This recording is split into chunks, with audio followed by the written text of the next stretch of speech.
This is Glambition Radio, episode number 207 with Dr. Jordin Wiggins, women's sexual health expert.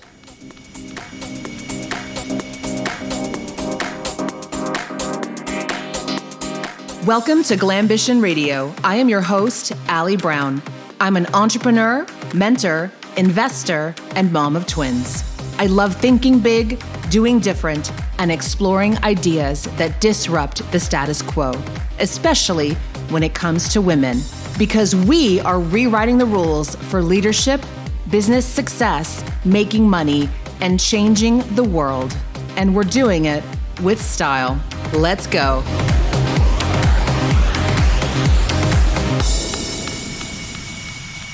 Unequivocally to our health as women. This was just so interesting. And I know you're going to really enjoy our guest today, Dr. Jordin Wiggins from Canada. She's author of The Pink Canary and the story of how she became so interested in women's sexual health and how linked it is to our overall health is something you would just have to hear. Quick shout out to 2 reviews my team pulled for me. Thank you so much for taking the time. I know this is the last thing on your mind right now is I'm going to leave Allie a podcast review, but we really, really appreciate it. Why? Because you have some smart friends listening to really dumb shows because they don't know that we're having conversations like these. So please spread the word. Take a few minutes, especially in iTunes if you could, because it really does help us in the rankings. You know, when you're doing something like that and you're thinking, does it make a difference? It really does. So we truly, truly appreciate it. And coming up, we're going to be doing another journal giveaway, and we will include you if you leave a review now. Don't worry. It's not like a limited window. If we go back and see that you did, you're going to be in the game. I'll explain about that later. Inspiring, motivating, practical breakthrough, says Bita Wasiluk from Poland. I've been listening to Allie since the first episode and have not missed a single one. Each and every episode is packed with practical information from the top women leaders in the world. No BS on the show. Allie calls for women to stand in their power, to step out of the comfort zone, to think and act for the breakthrough of everyone. And she writes a lot more if you want to go see it. Thank you so much, Bita. And Ursula K 2020 from Switzerland says, a must in your library. This captures the interest of women of different backgrounds, from stay-at-home moms to entrepreneurs and high-level executives. You won't be disappointed. That's an interesting point because we do get a real variety of women listening to the show. They're inspired no matter where they're at. So I appreciate you all being here. And just a quick reminder as well that I have a new web show that you can tune into Mondays and Thursdays at noon Eastern, 9 a.m. Pacific. It's called We Lead. And I started this last week. I'm interviewing some brilliant 7- and 8-figure women leaders on what they're doing right now during this time with their business behind the scenes and what their advice is for you. I want you to get advice from the women who are really in it to win it and not just trying to sell you something. So you can tune into that on LinkedIn, my Facebook page, or my new YouTube channel, which you could subscribe there actually and get notified and all that stuff. So if you just follow me in any of those things, you should be getting a notification. And those are the days we're doing it, Monday and Thursday. So I hope to see you live on there. Drop us a note or watch it after it airs, okay? Now get ready for a juicy conversation with Dr. Jordin Wiggins. Dr. Jordin Wiggins, where are you right now? I'm in my dining room in my makeshift office because I just moved during a pandemic. And why would a doctor move during a pandemic? please explain to me how that was. It was out of necessity, not out of a choice for my mental health and well-being. I hope it was toward pleasure. You know what? It's in the long run, it was definitely a choice towards pleasure. Just having my appliances uninstalled because no one can come in to install them is, it's making me appreciate, have gratitude for the small things. Yeah. Yeah. I think this whole thing is, man. And actually, I'm not going to go there just yet, but I want to take this somewhere really interesting in can pleasure go along with a pandemic? Because there's some interesting things kind of coming to the surface right now. Like you really see how people are thinking and programmed and feeling. And, actually, I'm just going to jump right there. Let's just go there. So your book just came out. Great timing, by the way, during a pandemic. I know but we want to support you because I ironically, appreciate it, so Abby. your book is all about pleasure. It's about health. It's about, women stepping into the next best level for themselves and their health and their lives and their partnerships and everything. Is this actually a great time for this book? I think there really isn't a better time. I think we're all being called to reassess and reevaluate what was the extras that we were doing that really didn't serve us and sort of bear down to the essentials and what is really, really important. Yeah. Yeah. Well, let's talk about how you got into this. I want to know how you became like the doctor of standing for women and women's pleasure and women's sexual health. And, where did this come from? Initially, I was doing my pre-med degree. And I started to have mental health issues, depression, anxiety, trying to manage the full course load, the volunteering, MCATs, all of those lovely things. And I realized two things. One, there was several health concerns that women were suffering from. So, for example, women are 2 times more likely than men to suffer from depression, as well as sexual dysfunction. And the two are sort of linked. So 50% of women suffer from sexual dysfunction. And those two things, I was really appalled that not only were people not really talking about it, and there was sort of this shame and guilt around it. And I'll still have women today that they feel shame around taking their antidepressant medication or shame around lacking desire because they feel like something is wrong with them. But I was really thinking that there's something wrong with the system, something that we're not addressing if the statistics are in the overwhelming majority that they're affecting women. Mm-hmm. Mm-hmm. So as you were starting your own practice and working with women, what were your observations? Where were you thinking, oh, wow, no one's talking about this. No one's talking about that. It actually started because of a question on my intake form. I asked if women were happy with their sex lives, happy with their libido, happy with the sex they were having. And it was just because one of my mentors had that on their intake form. And I thought, I'm going to leave this in.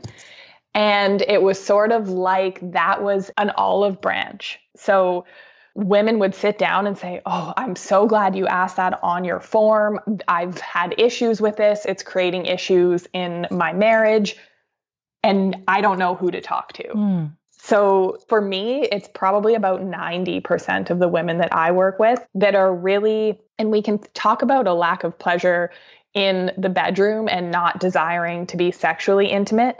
But even on a bigger scale, when we speak to medical or mental health, it has to do with lacking pleasure and lacking joy in life. And that's even more important to me because that's a marker for ultimate well-being for women, in my opinion. Yeah. Yeah.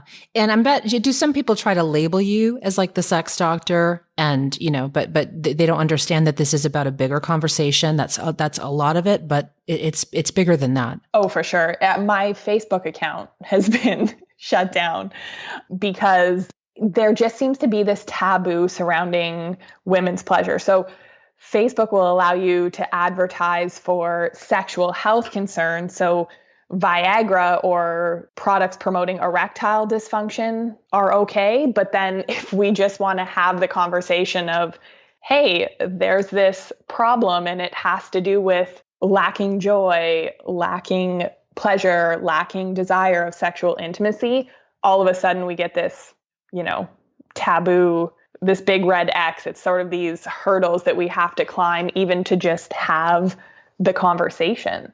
Mm-hmm. And so for Pink Canary, how were you thinking it would be received? Were you concerned? Were you like, when you knew this was coming out, were you thinking about different ways to have a conversation?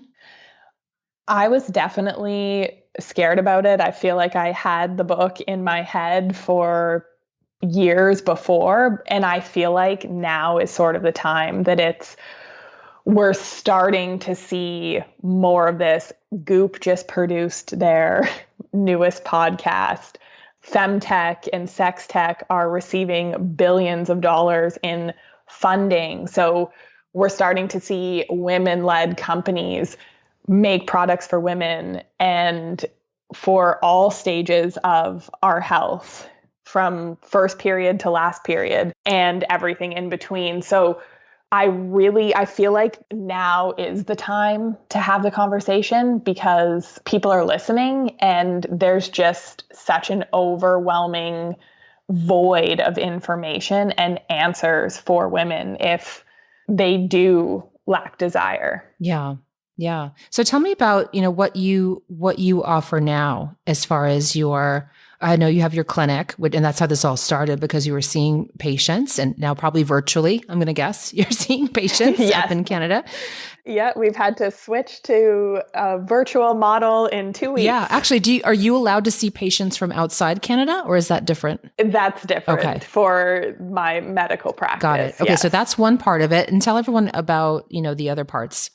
So the other part is the Pleasure Collective, and that is for women whose relationships, mental health, self-esteem, they're all sort of being affected by this lack of pleasure, overwhelm, burnout. And we work with women to teach them communication skills, sexual health, re-education, and basically really working on getting that desire back. And high level, it's sort of complicated to explain, but Pleasure Collective is how we work with women one-on-one or in groups to get to the root of why they have sexual dysfunction. And usually the main reasons is how we were educated, or in most cases, a lack of sexual health education. So only 11 or 12 states in the United States are required to teach factually accurate sexual health education. And the rest can be about abstinence but even lacking proper sexual health education has ripple effects into our marriages and relationships currently, and can lead to pain with sex, lack of desire. And the other issue is using the male sexual health model as default sex education. Because most people, usually people with vulvas, they will chase sex that is good for them. And when women aren't wanting to have sex, it's usually because they've been taught that penetrative sex is the goal, mutual orgasm, and that's just an old model that does not work. So we really need to re-educate women on what does work for them. How did you learn about sex? Did you have it in school? Is it different in Canada? Were your parents very open, or did you learn about it from like the Cosmo quiz? Which is, I remember learning a lot from the Cosmo quiz. I remember being like, oh, I didn't know you could even do that. Okay, that's interesting. It was all of the above, actually. My mom had to get our local library, and I'm from a small town, to order in a book on educating young kids about sex, because I don't know if I was like 6 or I was young. So she got the library to order in a special book about teaching younger children about sex. Good for her. So my relationship, like talking about that kind of stuff with my parents at home, that was very open. We had pretty dismal education in Catholic school. And I was a very avid Cosmo quiz taker and book reader. So it's sort of been an evolving process, and more information is coming available, like more books like mine that are speaking to pleasure for women. Do you think that right now, when you look at women have been plugging into the male model in so many things, from business, right, to, like you're saying, sexual health, to everything. I had, I've had guests here on the show talking about we've been left out of science, just everything. Do you feel that this is a turning point now, and why? I do, because I think there's finally enough recognition. So for example, with sexual health, we can even look at the Me Too movement, that, good and bad outcomes of it, but that really started a wave, opened a door to discuss women's sexual health and pleasure and how we have suffered abuse based on our current model and not teaching consent. And for example, with the current COVID pandemic, it translates into business and healthcare. The old models are broken, and we're almost called to have a more feminine approach to healthcare and to business. And I hope that it really is something that lasts, because it will definitely have positive impacts for women's health moving forward. Yeah, I really feel that all these changes are kind of leading the same place. And this was one part of these changes I hadn't even really been paying attention to, is the women's health and how this whole conversation about not just the sexual health, but just pleasure in general, because over thousands of years of history, we were punished for anything that we wanted for ourselves, to feel for ourselves, to have for ourselves. And now, here you are talking about that really it's a human right, is what you're saying. It is a human right. And it is fascinating because the door to my office will close, or we'll get on a first call with a coaching client for pleasure principles. And I will ask them, what do you desire? And I'm usually met with one of two responses, one of which is a blank stare, and the other is tears. And it pains me that we've been in a culture that allows women to repress their own needs so much that they come after all the work obligations, after the making lunches, taking kids to practice, and sort of caring for everyone else in your sphere, to the point that you get so disconnected from what you actually want and what would bring you joy that you can't even answer that question. And that's almost where we're starting.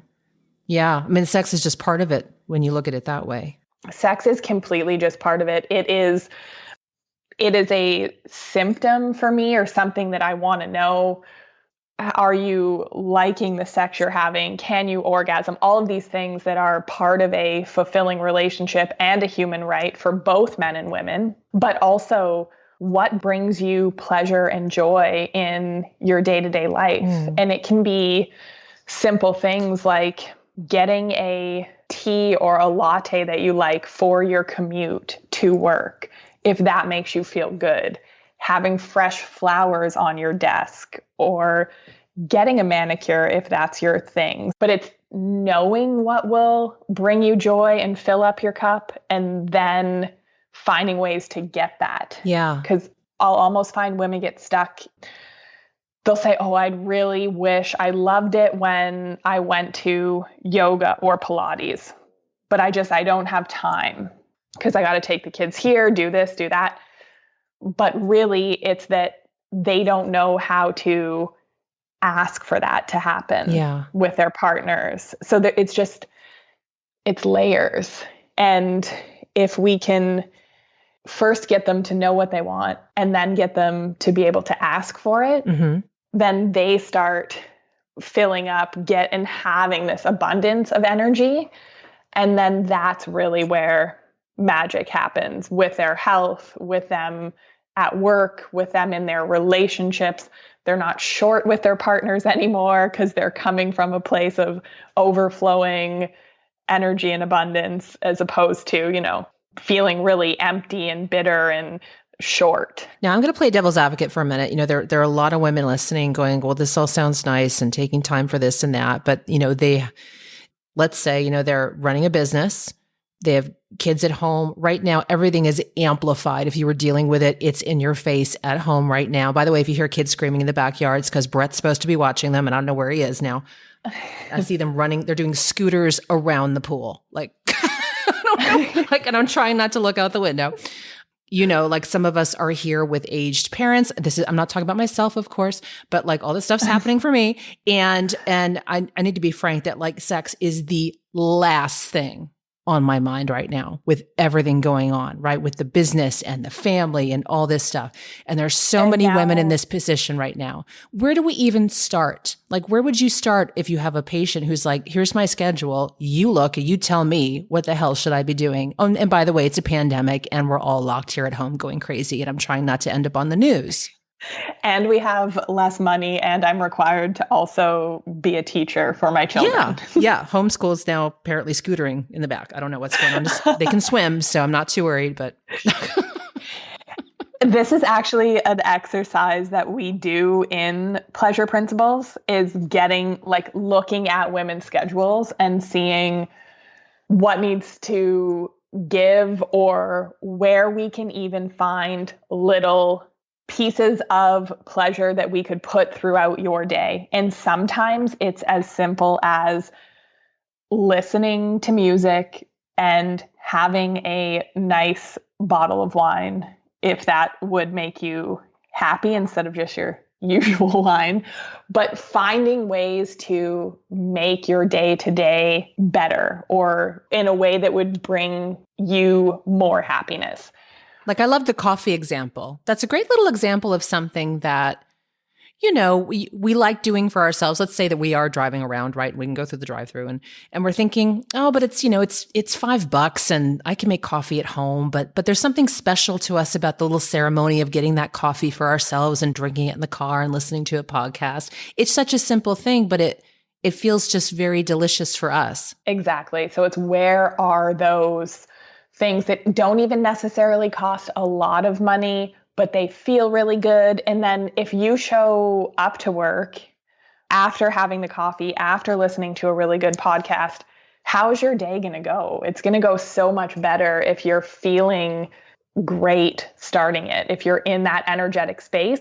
And the interactions that you're going to have with people when you stay in that space everything's easier, everything flows. Mm-hmm. Mm-hmm. Okay, that's interesting. So this is the same things. It's the same conversation you have with your private patients. It is. So they come to you for health issues, but you maybe ending up talking about things like this, like them treating themselves to having something pleasurable each day. Exactly, because it's sort of like with each woman that I work with, where do we start? Do they really have these hormonal imbalances and that is what is throwing them off? Or is it really this lack of pleasure and a mindset thing and not being able to communicate? Because if women don't have that piece, then there's no way that they're going to be able to implement, like to have the time, the space, the energy, because they're just so overwhelmed to be able to implement the changes that I need them to make to resolve their hormone imbalance. Mm-hmm. So maybe if it is change their diet or exercise, but if they're just so overwhelmed and so frazzled, sometimes we need to start by making each day a little more delicious. Yeah. I remember for me, it was a huge decision when we first moved here and the kids were probably about 3, I finally joined a gym, but we joined one of those big, massive gyms, but we liked it because it had a nice childcare area. So we're like, we'll do this. And I couldn't stand it. It was like a big factory. Everyone was like ripped up, tatted up. It was not how I was feeling. I'm just, I was still overweight, not having a lot of energy. And then we discovered that one of the local 5-star resorts had a spa membership. And I remember going in and trying it one morning and I was in tears, sitting in that hot tub, looking up at the skylight, just going like, am I even like, is this a possibility that I could begin my mornings like this? This is unbelievable. It felt so amazingly selfish. And I'm not a person who's had usually a problem with like buying things for myself, treating myself. I like nice clothes, nice cars, beautiful home. But there was something about that was so hard for me to work through, Jordin. It was so just for me. And I think after having kids, that was such a shift. But I tell you, I remember like distinctly when I made that shift and I said, listen, I can't do this every morning, maybe, but like I sat down and let everyone know, I'm like, these 3 mornings, mommy's gone. Like mommy's gone. Like I'm going to work out and sit in that hot tub and I'm going to use their shower and their towels and their hair dryer and make a mess in their place. And oh my gosh, it was life-changing. It was absolutely life-changing. It made a direct effect then on how I felt. I remember walking out going like, no day could be a bad day after this. Like the way I felt, the way I operated, the way I made decisions, everything came from that place. So it's something that like that for me, and it probably is different for everybody, the weight of these decisions and how they feel, isn't it? It is. And it's really interesting that you brought that up because the worthiness of like feeling worthy to start your day like that 3 mornings a week. And we're really promoting in Pleasure Principles in the Pink Canary. We talk about that exactly because those routines are part of what sets us up to feel good. But there's that guilt surrounding it because we're expected to be on all the time and always caring for others. And to stop and do it for ourselves feels wrong when really we should be caring for ourselves first. So it's this whole worthiness, this whole mindset shift that we need to work with and support women around. Yeah. I mean, never was a problem for me before kids. I mean, like never. like happily spend money, do anything I wanted, blah, blah, blah. And then just this weird thing kicks in. Some of you moms can relate, like this weird feeling like you like it's hard to justify that much pleasure in your life. It was really interesting. So I'm so glad to hear that. So those steps. And then tell everyone, what else should we keep in mind at this state of time, especially right now with everything going on? And with how does this relate to what you teach? Why is this going to be more important than ever, you think, in this new world we're moving into? I think because of the level of stress, because of the level of change that we're all having to navigate and manage, knowing how to care for yourself, advocate for yourself, giving from a place of abundance and a place of overflowing, you'll be able to handle whatever craziness comes at you. Instead of this place of lack and overwhelm and hormones are not balanced and you're burnt out. So really finding what pleasure means to you, ways to add those little things that make your day feel better, whether it's a morning routine or a latte that you treat yourself to, whatever it is. Those things, they sound so insignificant and so trivial, but it really does give you the energy and the hormone shifts and the neurotransmitter shifts that you will be able to handle. Pandemic, homeschooling, kids scootering around the pool. Full moon. Everything. Full moon. It's all happening this week. I love it. And it's a good reminder that this directly affects our immune system, doesn't it? It does, because when we are under stress or in panic, and I mean, who hasn't had moments of that lately? Those hormone cascades and the cortisol production, that directly suppresses immune function. So we're talking about all of the things on a high level, like do these things for yourself, treat yourself, have a routine, but you're actually changing yourself for the better on the cellular level. Yeah, so important. And get outside, get some vitamin D if you can, right? That always helps. If you can, even that 10-minute walk, 5 minutes in one direction, 5 minutes back, just get the fresh air, get moving. It makes such a difference if it's things that you can commit to doing. And if it makes you feel good. If I say that and you sort of cringe, then that's not for you. That's not what's going to make your day more pleasurable. So let's end with 3 of your best pieces of advice right now. Dr. Wiggins, can you share with us, for all the women listening, if you could give 3 more tips or pieces of advisory, what would they be? Be your own health advocate. If your doctor's telling you your blood work's normal, everything seems fine, but you know that there is something off, keep looking until you find a doctor that can help you, because I can almost guarantee there's an underlying factor there that is not addressed with conventional medicine. Mm-hmm. I would also say to always listen to that internal knowing, even for little things like if you want to take one route home from work, but you sort of think, no, I'm just going to go the other way. And then you go that way and there's an accident and you're stuck in traffic. We've been taught to sort of suppress that internal knowing.